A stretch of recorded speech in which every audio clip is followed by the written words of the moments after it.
Hello dosto, welcome to our channel Orientation Knowledge that is okay.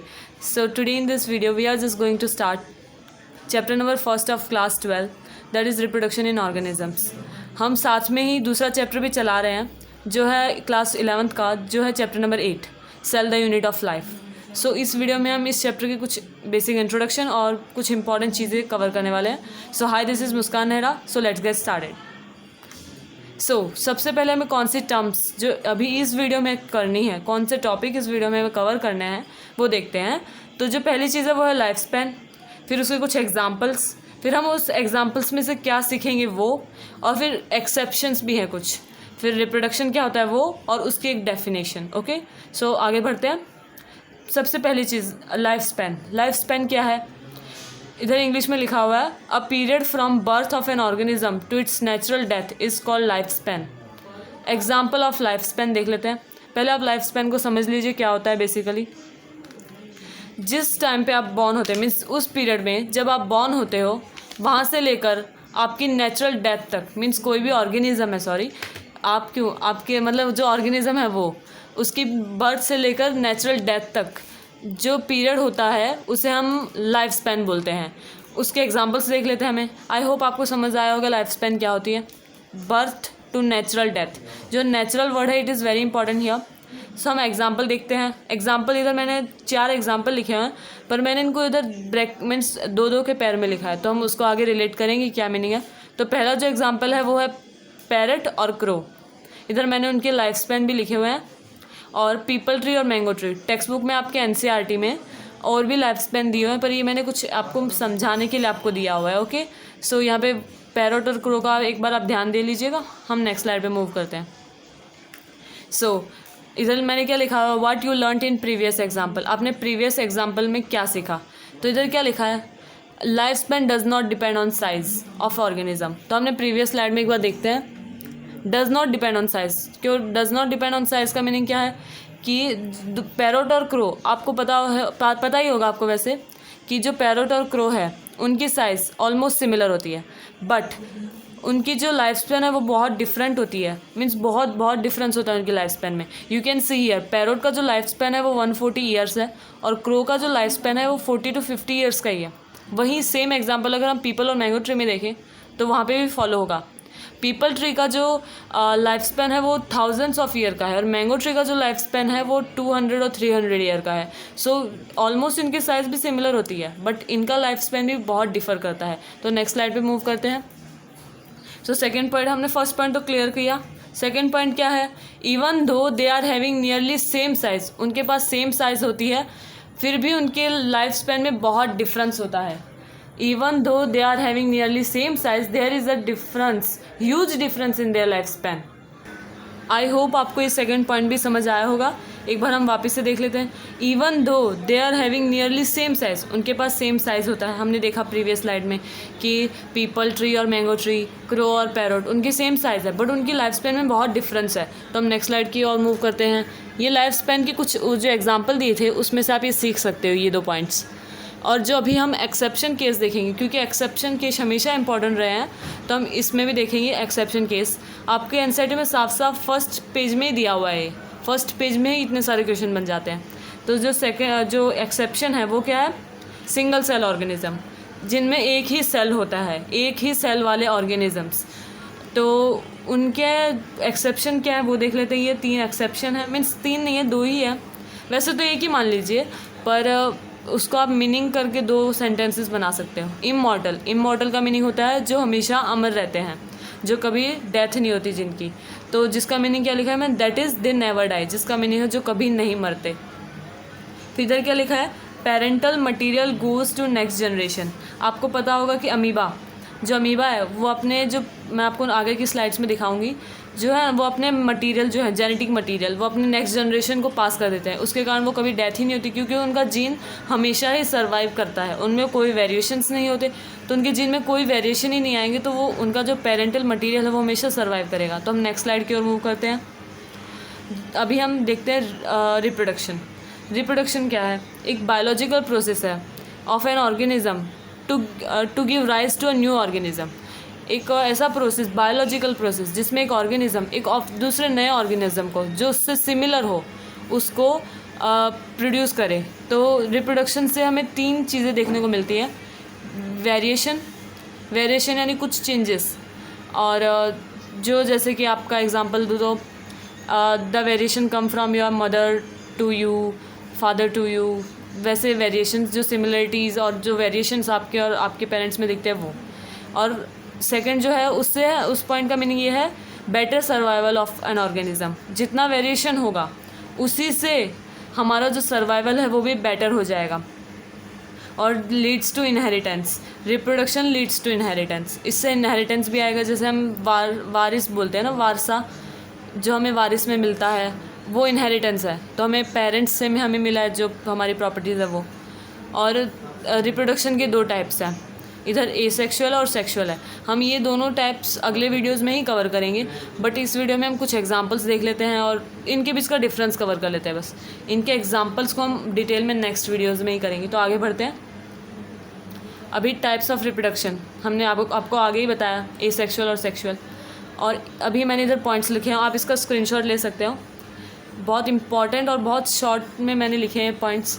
सो पहला uniparental, इसमें सिर्फ एक ही पेरेंट चाहिए। मीन्स आपने अमीबा का एग्जांपल इसमें देखा होगा कि वो एक ही पेरेंट होता है, उसमें से 2 डॉटर सेल बन जाती हैं। यहाँ पे बाई पेरेंटल है, means 2 parents are required here. और इसमें नो गैमेट फ्यूजन, गैमेट का फ्यूजन नहीं होता। जो गैमेट होते हैं मेल और फीमेल वो कभी इसमें फ्यूज़ नहीं होते, इसमें फ्यूजन होता है उनका।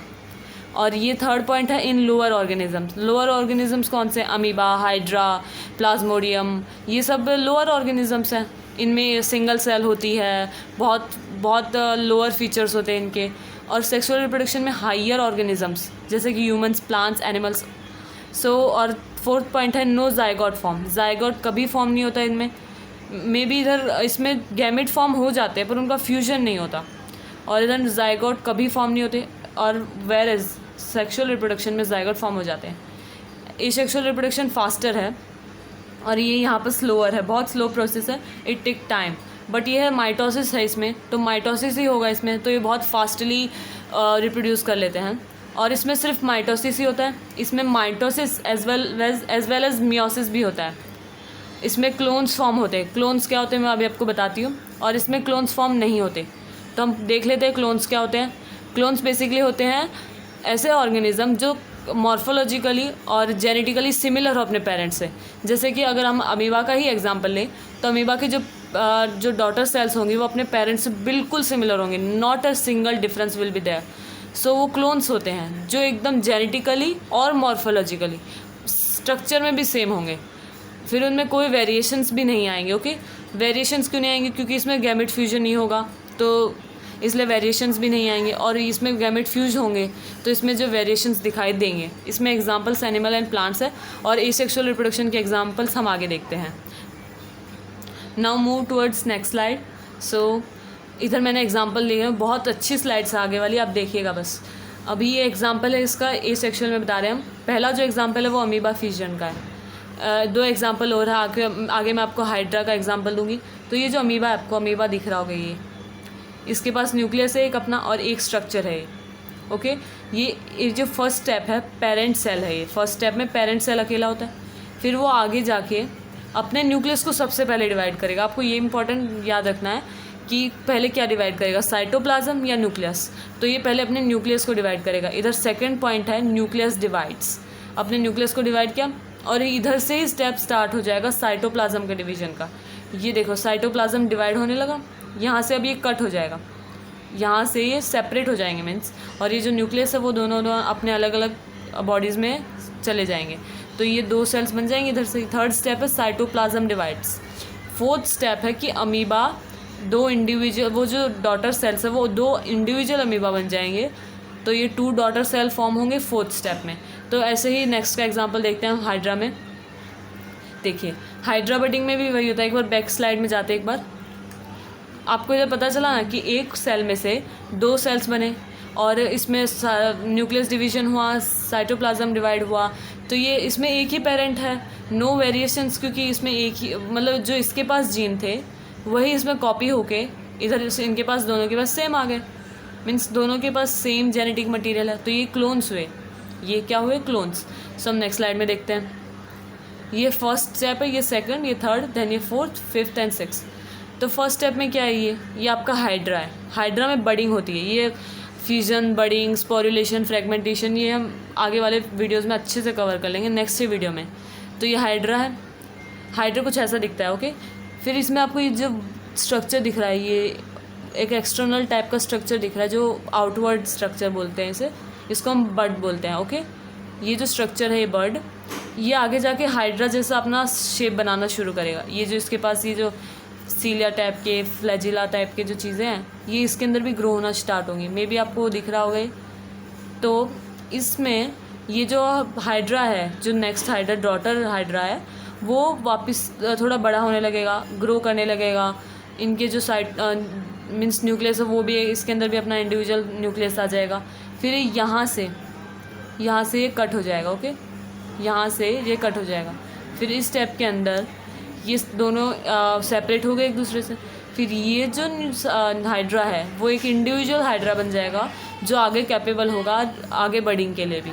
तो ये दो हाइड्रा इंडिविजुअल हाइड्रा बन गए, इसमें भी कोई भी वेरिएशन नहीं आया, ना ही कोई गैमेट फ्यूजन हुआ, ना ही कोई मीन्स कोई फ्यूजन हुआ, कोई गैमेट फॉर्मेशन भी कहाँ हुआ इसमें कुछ। तो नेक्स्ट स्लाइड के आगे बढ़ते एक बार। जैसे आपको ये फ्लावर दिख रहा होगा, सबसे पहले बहुत ब्यूटीफुल फ्लावर है। इस फ्लावर को इंडिया में लाया गया था, इसको हम वाटर हाइसिंथ बोलते हैं, अदरवाइज़ आप टेरर ऑफ बंगाल भी बोल सकते हैं इसे। टेरर क्यों बोला गया है वो हम नेक्स्ट वीडियो में देखेंगे। टेरर आपको नेक्स्ट वीडियो में ही पता चलेगा, ओके। सो ये जो फ्लावर, इतना ब्यूटीफुल सा फ्लावर, ये आतंक मचा चुका था वेस्ट बंगाल के लेक्स में। इसमें वेजिटेटिव प्रोपोगेशन होता है, ओके। वेजिटेटिव प्रोपोगेशन भी हम नेक्स्ट वीडियो में ही देखेंगे क्या होता है।